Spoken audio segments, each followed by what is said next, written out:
program hubungan masyarakat di lembaga pendidikan. Saya Haris Nurdiansyah dengan NIM 201 atau 01 030 035. Latar belakang. Di antara fungsi humas adalah mengkomunikasikan antara satu identitas, satu entitas organisasi atau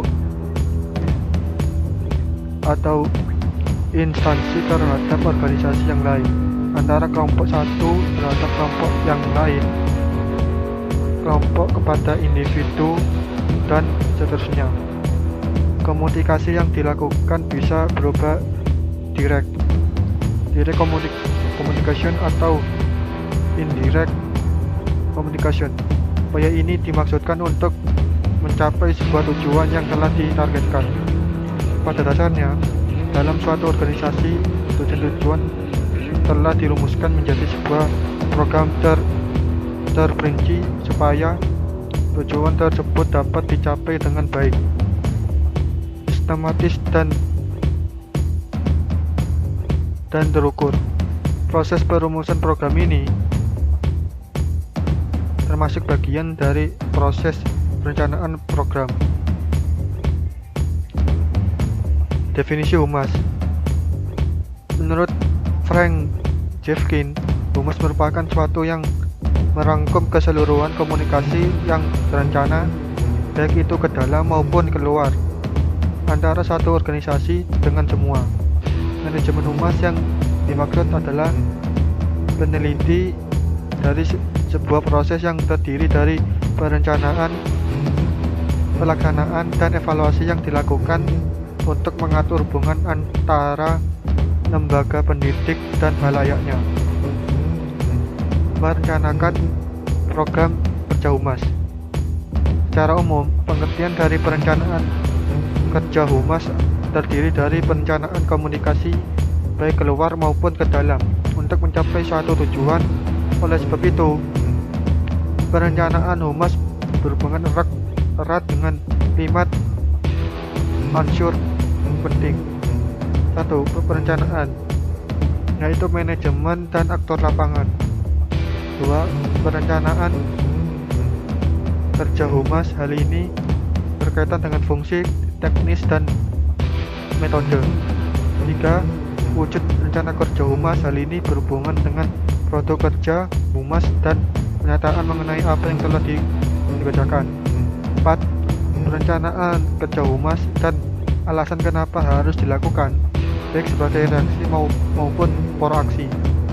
Yang kelima, manfaat kerja humas untuk tujuan mengefektifkan koordinasi kerja sama antar personalia, menetapkan klasifikasi rencana humas.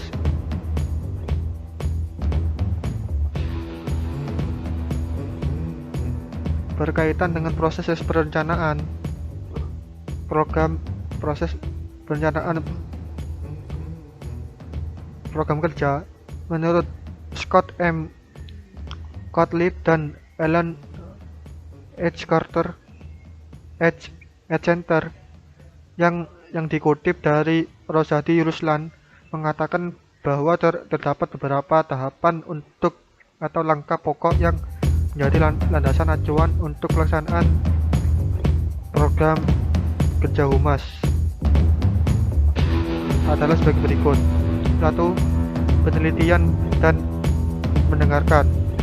Dalam hal ini penelitian yang dilakukan berkaitan dengan opini, sikap, dan relasi dan mereka yang berkepentingan dengan aksi dan kebijaksanaan suatu organisasi. Setelah itu baru dilakukan evaluasi terhadap fakta-fakta dan informasi yang masuk untuk menentukan keputusan berikutnya.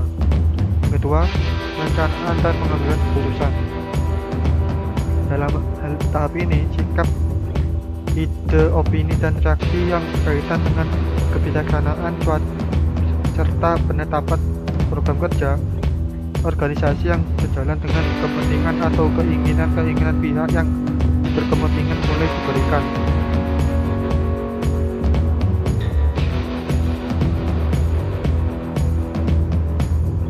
Setelah dilakukan analisis program,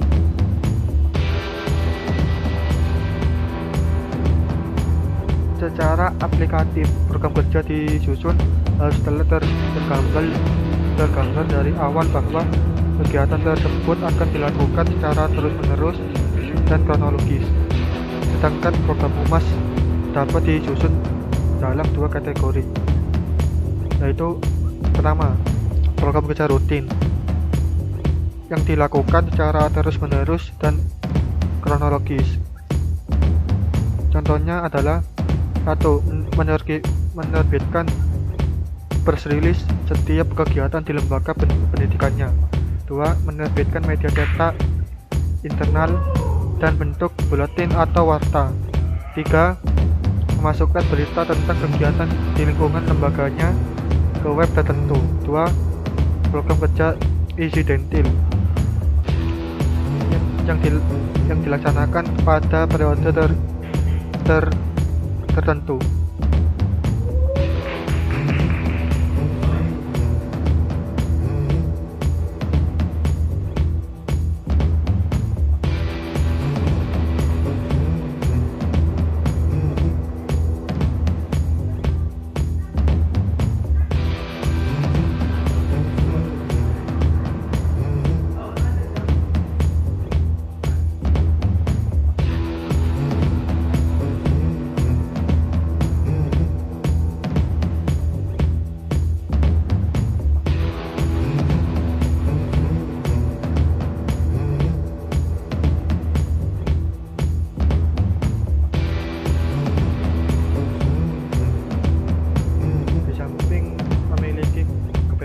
Untuk mengembangkan akan kegiatannya, namun juga harus diperhatikan pada 3 aspek humas, yaitu program pelayanan, 2 program mediator, 3 program dokumenter.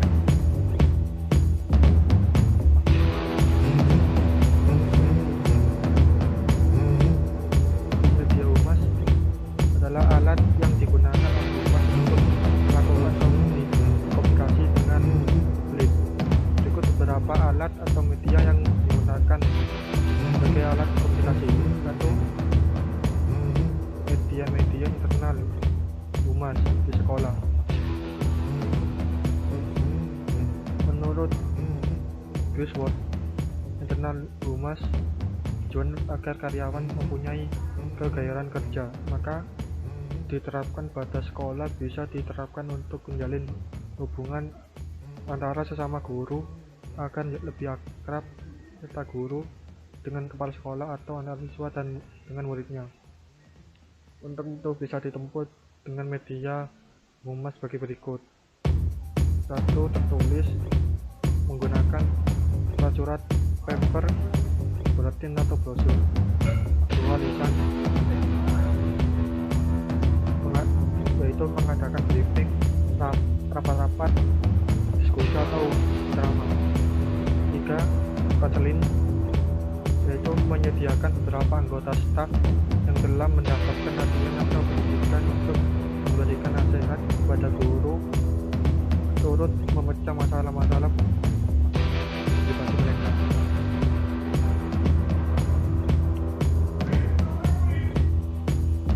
2.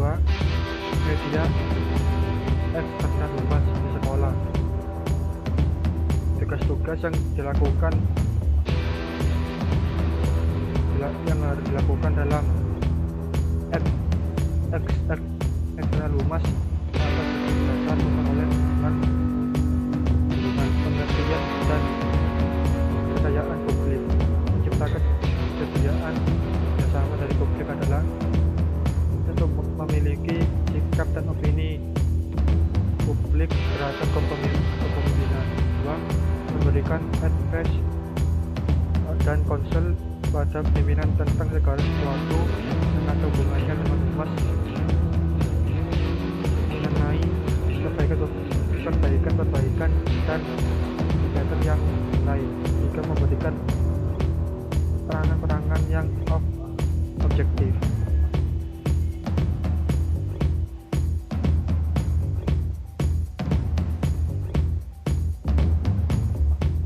Kesimpulan 1. Perencanaan humas adalah sebuah identifikasi pusat opinion yang berkaitan dengan tujuan komunikasi, sasaran komunikasi, pesan komunikasi, dan gaya komunikasi. 2. Adapun penyusunan rencana program humas dikategorikan ke dalam dua model, yaitu kegiatan rutin dan insidentil.